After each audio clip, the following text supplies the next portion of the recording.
Welcome to J.R. Hendrick Texan Consort, the podcast that deals with the early life of yours truly. And now with the story, Timmy.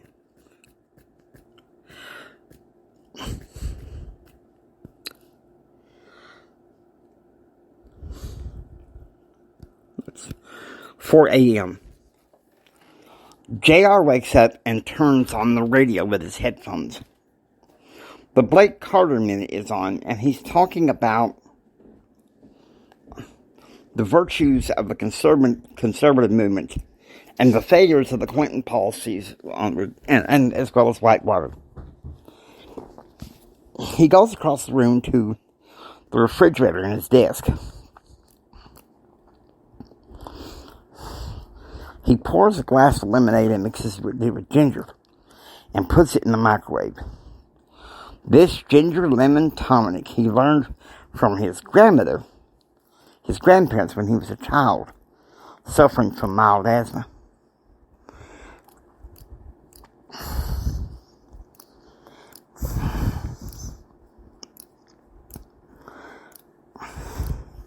"6 a.m. J.R. is sitting in his dorm room when his phone rings. It's his mother. "J.R., how are you?" "I get through," he said. "Well, I heard how you won that Cardinal crown. You'll have to show it to me sometime." "Really, how are you?" "It's just a little bit of asthma, but I'll get through." "Well, look, you need to keep your cell phone open when you get out of class. Your dad wants to talk to you." "Mama, I'm willing to give him a chance. Again, I love him."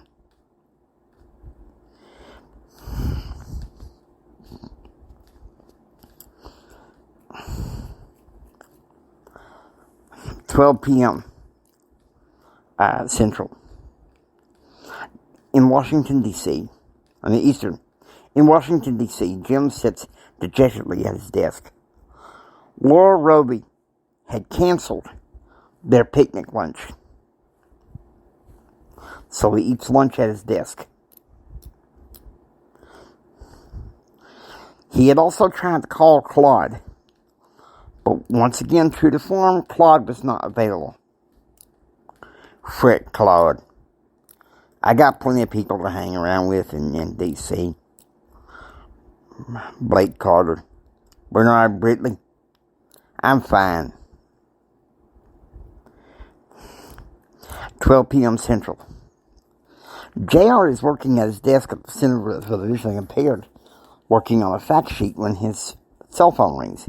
It's his dad. "Son, pardon me for being a crazy drunk." "It's okay, Dad. I forgive you," J.R. said. "I won that Triple Crown." "Yeah, I want to see it. But now I want to talk to you as to why you're posting on this John Birch Society, BBS. It's political speech, Dad. It's protected." "Free speech my butt, boy. It's damn right wing," Jim said. "Now, personally, I gotta tell you, this is beneath you." "I can't believe you're being this way," Gerald said. "I thought you called for us to have a nice fatherly chat. Goodbye," Gerald said, hanging up the phone. He sits there dejectedly.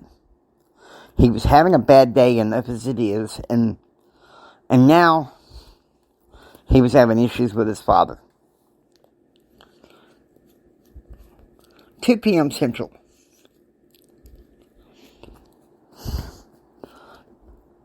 Jim is at the Potomac Club with Blake Carter playing golf.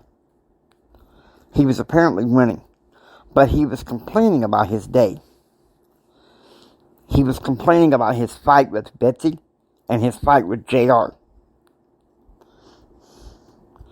"I told you, didn't I, Jim?" Blake said. "I warned you that this town changes people. It does something to you. And I just don't like what it's doing." "I know. But I still have to continue with it." 4 p.m.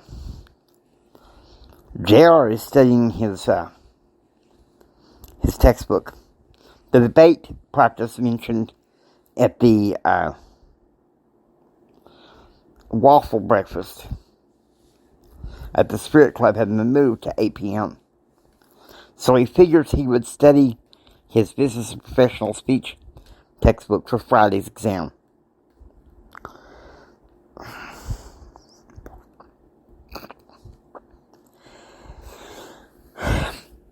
Six p.m. Eastern. As the Blake Carter Show comes on, Jim and Betsy, Christian Lightfoot and his fiancée April, and Henry and Claire Luss sit down to dinner. I tell you, Jim, we came to Washington, D.C. in March to work on our citizenship. We leave the 12th of next month, and we should hear something by the 21st. I tell you, Betsy said, we got this nice house on the Mississippi in Baton Rouge. It's called Adelphi Alpha. It's 10-bedroom, TV room, tennis courts, 2 swimming pools. You can invite anybody you want. But I'm having catered food for this barbecue, Betsy said.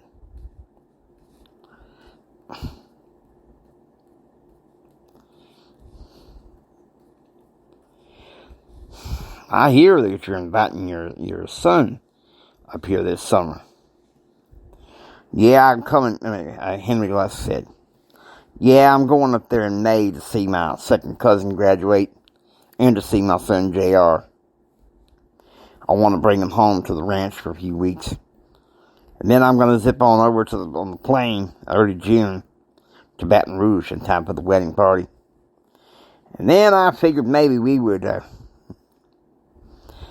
I'd zip on them back over on Sunday and Monday escort my son with me to Washington, D.C. So how's he doing politically?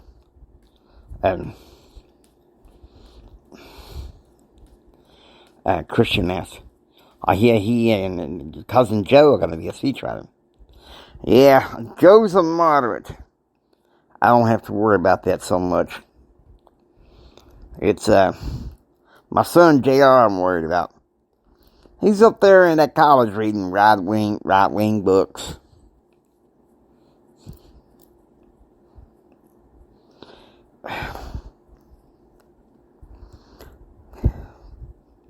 "6 p.m. Central. JR is at Cheesecake Toastmasters listening to a colleague of his there named Alan J. Lehrer deliver his talk from the campaign platform for the student senate elections, which would happen Thursday.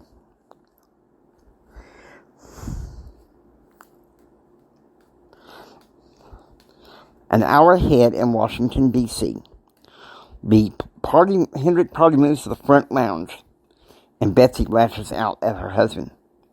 How could you? I told you.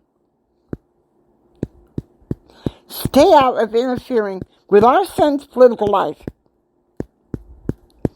I can't believe I'm even listening to this, Jim said. You're supposed to take my side.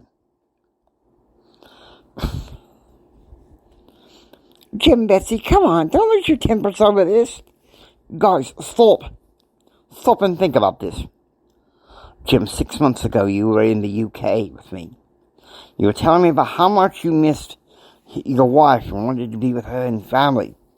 Whatever problems you have, you need to learn to put your differences aside. Miss Betsy, I'm sorry. I'm sorry I upset you. Just remember what we talked about when Daddy took over raising our son. He has to be able to make up his mind. Let's not bring this up again.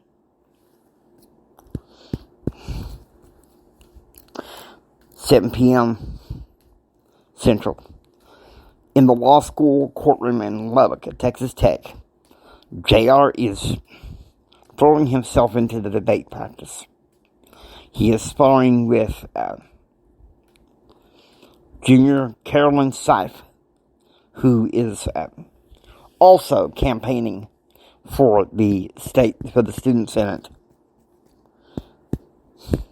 He is still seething from the argument he had with his father.